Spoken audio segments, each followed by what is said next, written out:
Hi, and welcome back to the Positive Prepper. Today was super hard. I'm going to get to that in a minute. I want to update everybody about what's been going on around the world in case you've missed that. So first of all, Poland shot down Russian drones that breached Polish airspace. So apparently Russian drones were doing a strike on Ukraine. They crossed over into the Polish border. Poland shot them down. Now Poland is invoking NATO's Article 4, which allows NATO members to have a dialogue among allies without automatically leading to military action. So Poland is basically drawing NATO in, saying, well, this is what Russia did. How should we or how can we respond to this? And what kind of aid are you going to give us? France. There's a lot going on with France. So Francois Bayrou, I don't know if that's how you pronounce it, Bayrou, whatever. The prime minister quit. He was being voted against by lawmakers. So he just said, nope, I'm out. And so Macron's going to have to appoint a successor. And this will be the 5th Prime Minister of France in less than 2 years. So France is not doing well. They're not a very stable country. But along with what they're doing with the government, France has also ordered their hospitals to ready for World War III. And have the ability to treat hundreds of wounded soldiers per day. And they think that this is going to happen in less than a year. They're talking about brace for major engagement by March 2026. And this is coming from France. So something's going on over there. We only get the version from Ukraine, right? We never get it from the Russian side. We do get bits and pieces from France and all of those countries. I do want to bring up one other point about that, and that is because the UK is having such a massive crackdown on free speech. If you are an American citizen and you decide that you want to go over to the UK for a trip, make sure that your social media has been wiped clean, and do not post anything that goes against the UK and their whatever their restrictions on speech are. It's pretty strict. If you violate their standards, you, even as a U.S. citizen, could be thrown in jail. I just want to point that out. That's how far the UK has gone into condemning the right to free speech. So according to France, we're super close to World War III. That's going to be, by March. So what is that? October, November, December, January, February. So 6 months, 7 months from now. Okay. That's why we're always saying stack it to the rafters and stack it again. World War III, if it were to start right now, would crash everything. And I'm not so sure that the powers that be would allow that to be rebuilt the way that we would like it to be rebuilt. So keep that in mind. Also, the other piece, there's a lot of fighting in some of the African countries.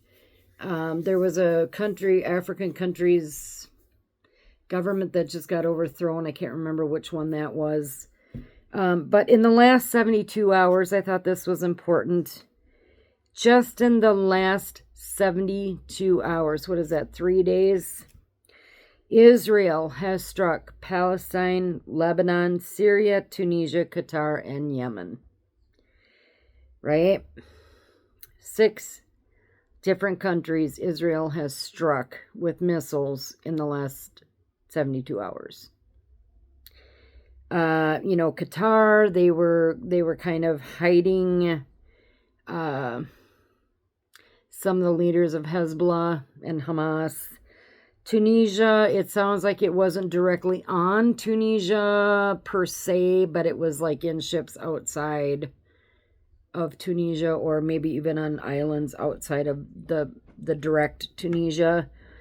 And then, of course,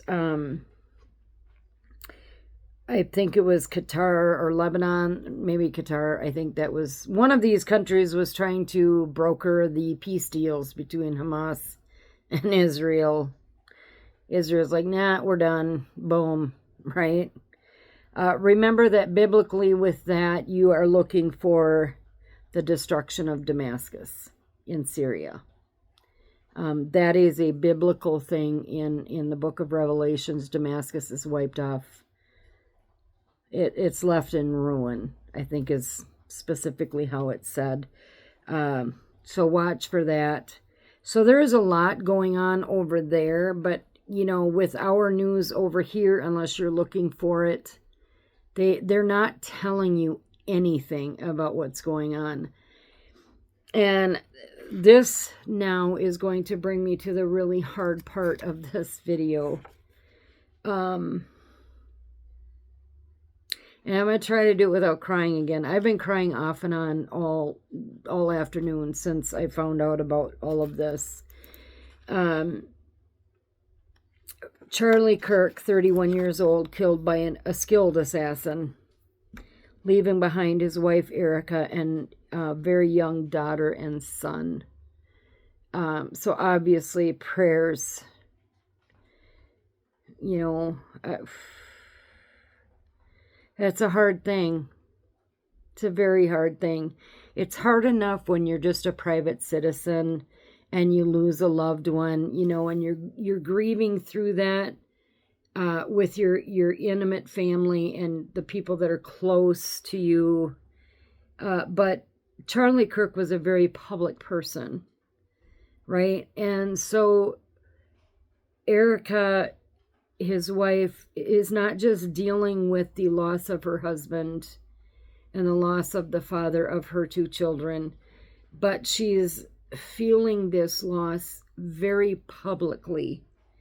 And I have to imagine that makes it 10 times more difficult, because then every time you turn on the TV, they're talking about it. Social media is replaying all the videos, right? His life, his legacy is going to stand, but right now his wife Erica and his two children and his parents, you know, that immediate family, don't just say, yep, we're going to pray for him. Actually get on your knees and pray for comfort for that family.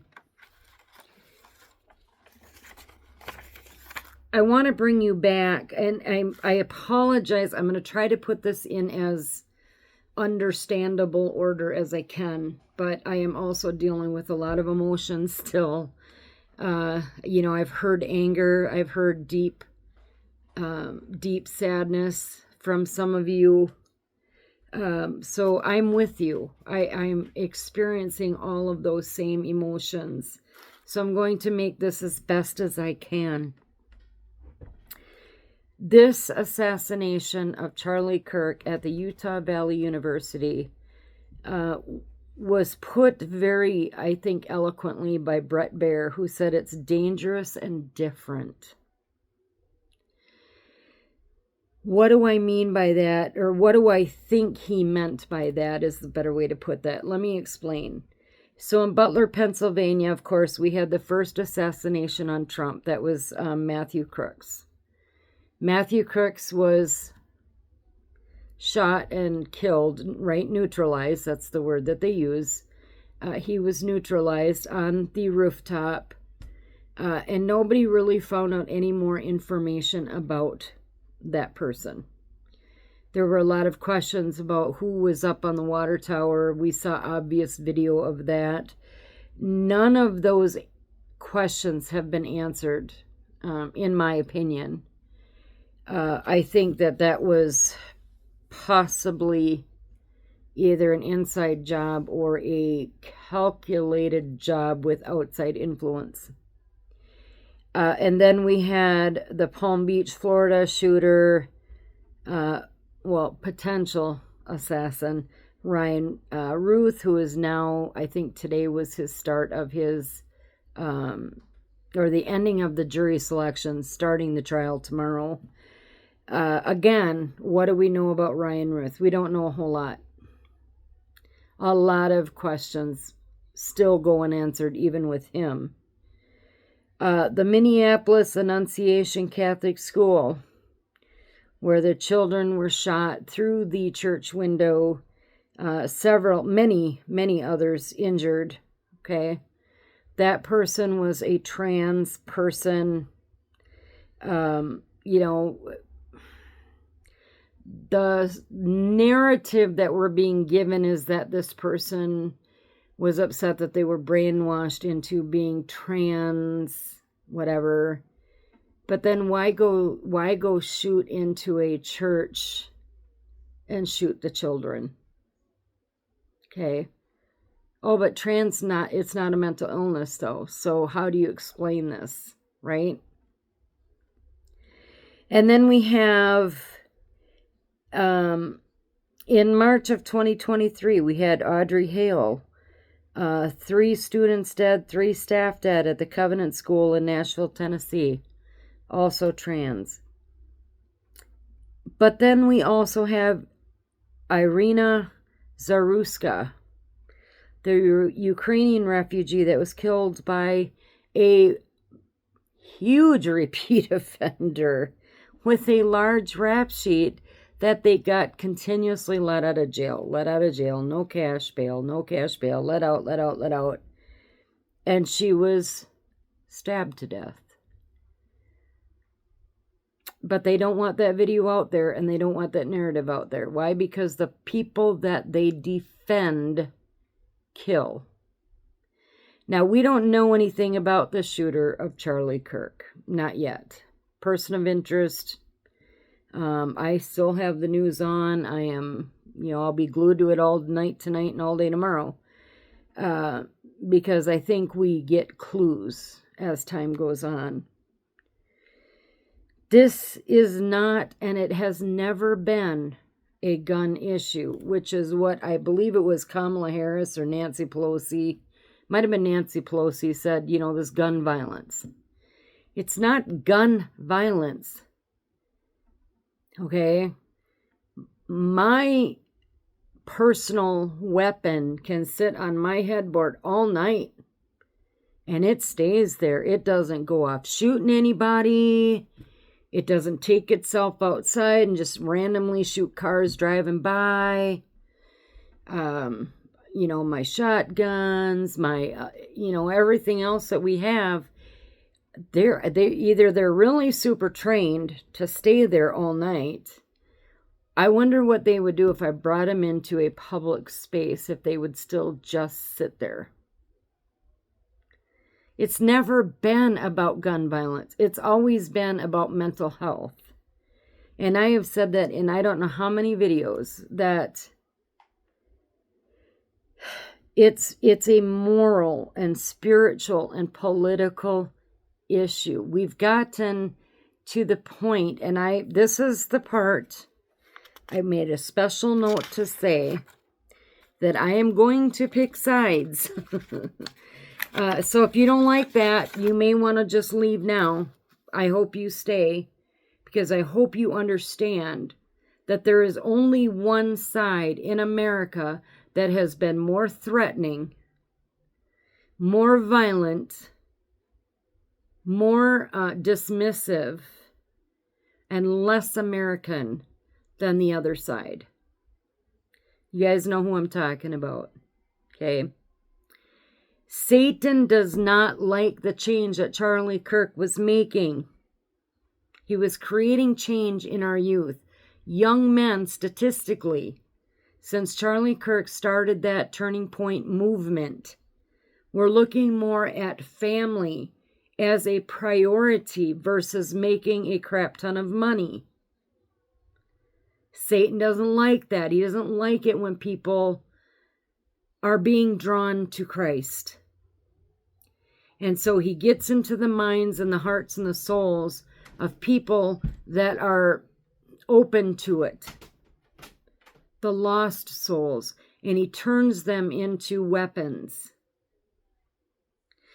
Oh, but now, Shay, you can't blame this all. Like, these people made the choice. Yes, they did. And that's why on somebody's post on social media, they were saying, just give this guy the death penalty, whoever it is. And I said, why?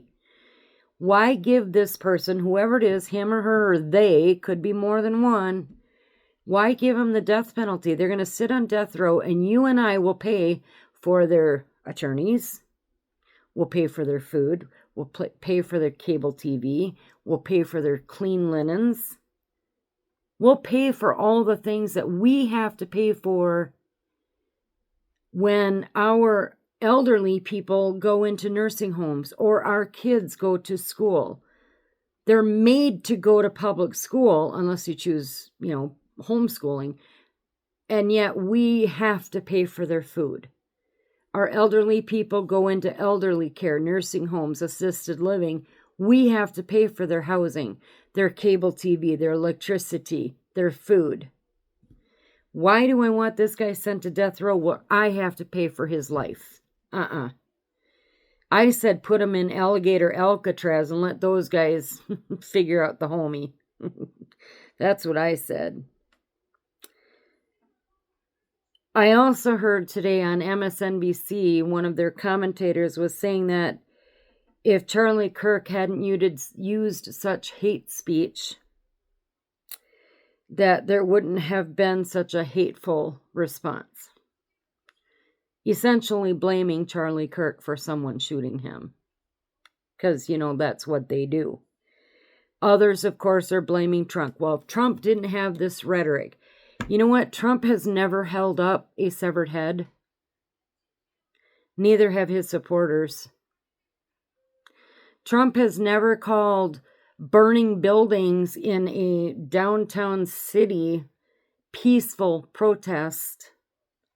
He's called it for what it is. Trump has never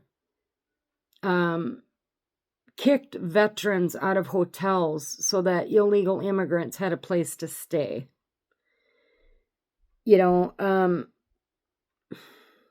Trump has never had,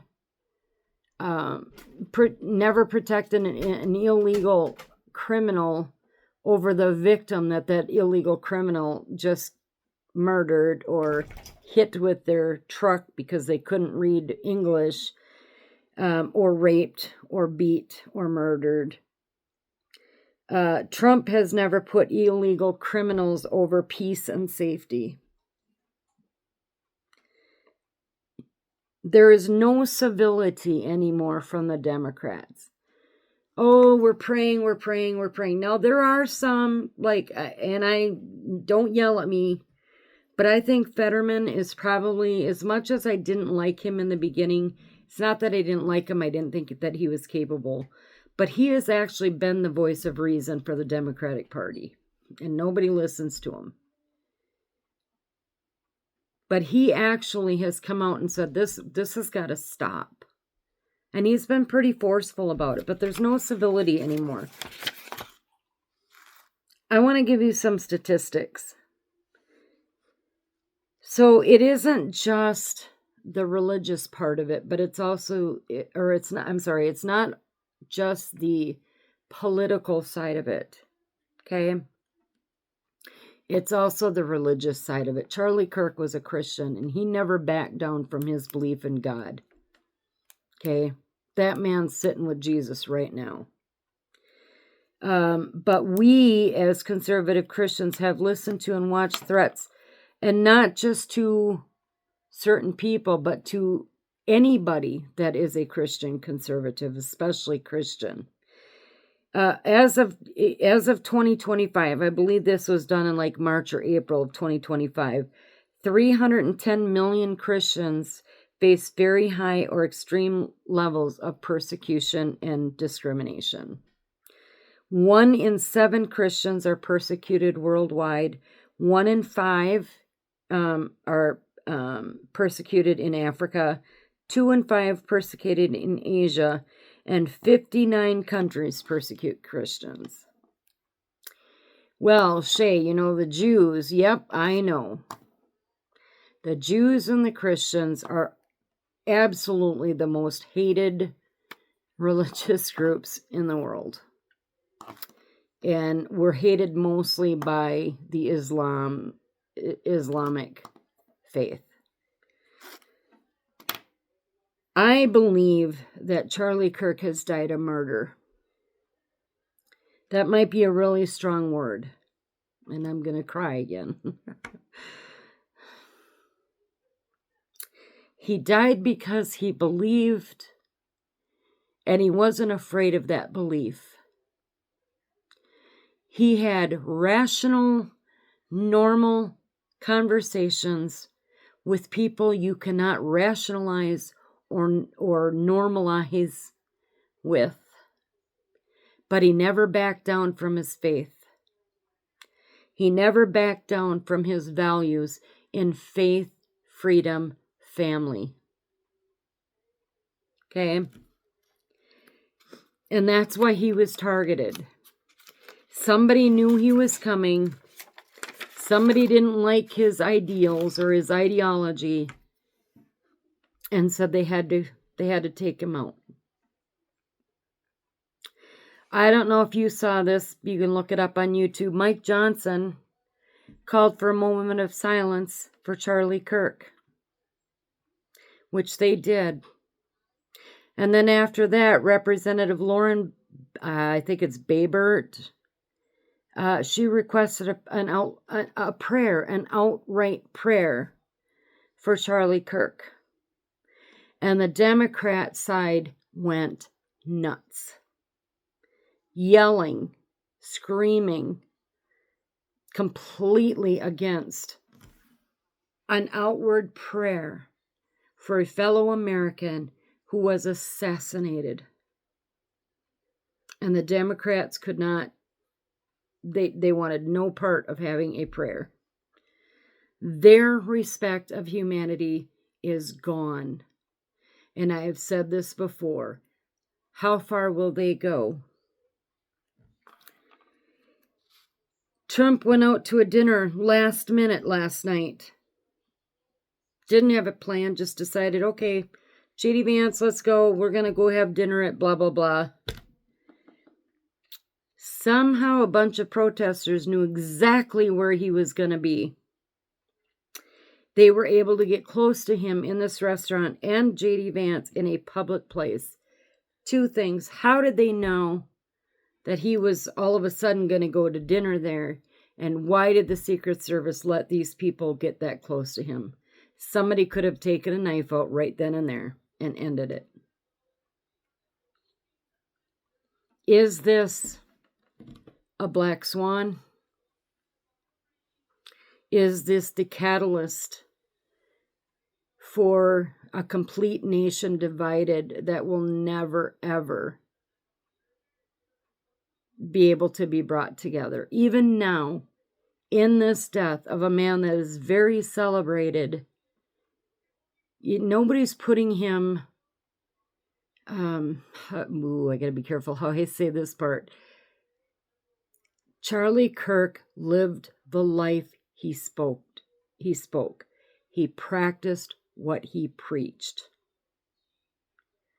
And somebody or some people didn't like it and chose to take him out. That is the work of Satan. The better we do as Christians, the harder it's going to be. And we know that from the Bible. We will be persecuted. We will be killed in Jesus' name. And that's what Charlie Kirk was. He was killed in the name of Jesus. Somebody didn't like it. And any one of us who proclaim to be a child of God could be next. I also believe that this might be a catalyst. I prayed, as I know many, many, many of you, if not all of you, also prayed that God would not take Charlie Kirk. His message was unfinished. But then when news came from President Trump that he had passed, To me, what that meant was that torch has passed to all of us. To go out and not be afraid to speak our truth about God, our truth about our values, our truth about marriage, our truth about children. Having that nuclear family, which is the exact opposite of what the Democrats want. Our values of having that Sunday morning worship service and having that family dinner Sunday afternoon. So the faith values, the family values, having the freedom to debate issues and proclaim our opinions and our side of it without fear of repercussions of that. Just because I disagree with you does not mean I hate you, and it does not mean I fear you. Okay? I don't have a phobia of illegal immigrants. I'm not afraid of illegal immigrants. I just think you need to come in the right way. So stop putting that label on me. I am not afraid of trans people. It goes against my Christian beliefs, but that doesn't make me phobic. It doesn't make me hateful. It just means I have a different opinion, a different set of ideology. Stop putting labels on people, Democrats. Xenophobic, right? Oh my gosh, how many transphobic? But. You know what? Phobic means fear. Having a different idea or opinion about something does not make you phobic. Sit down with me and have a discussion about why. Okay? I hated, and I think you guys might have saw that in that one video I did where they were kicking these veterans out, putting them on the streets, and they were letting these illegal aliens in the hotels. As an American citizen, you done pissed me off. That doesn't make me phobic. It makes me an American, a patriot, somebody that has a higher value standard for my veteran heroes than it does for people who are already criminals just by the fact that they came in here illegally. So come and fight me on that. I'm fine with that. Let's sit down and have that conversation. But you don't shoot people because they have that difference of ideology or difference of opinion. You don't do that. Somebody in the comments of my short that I put out said, where does the love of God go? That's a hard question to answer. The only way I know to answer it is to say that darkness is the absence of light. So in that person that shot Charlie Kirk, remember that you cannot put a value on darkness, but you can put a value on light. You can say how many lumens or how many watts light has, but you cannot say how dark darkness is. So dark is the absence of light. And when somebody does something like this, it isn't God disappearing. It's God not being allowed. So we have to remember that. We shouldn't be hating individual people, but we sure as heck need to be standing up against that darkness. We need to be God's light, like Charlie Kirk tried to be and was for millions. And sometimes that means going out in the name of God and facing those enemies head on and saying, we're not doing this no more. Sit down and be quiet. God was there when Charlie Kirk was taken, but God was not allowed in the life of the person that took him. The more that good people succeed, the more angry Satan gets, and the more people that he tries to turn against us. And there's only one group of people, sadly, that is more vulnerable to that evil. And those are the people that we need to stand up against. So I hope that this video wasn't really made to give you comfort, because I don't know how to do that in my own sadness, if you will. But I think just knowing that others feel the same way that you do, I think everybody here watching this video was very impacted by a man that we might not have ever met personally, but who we met spiritually and through shared values. So know that you're not alone. I would love to hear your comments about this video. Let me know if you feel the same, if there's something else that you might want to add to it. Pray, pray, pray for this country. I think the Grand Canyon just went north and south. I just think this has completely galvanized the split of our United States. So stay safe, stay vigilant, and God bless.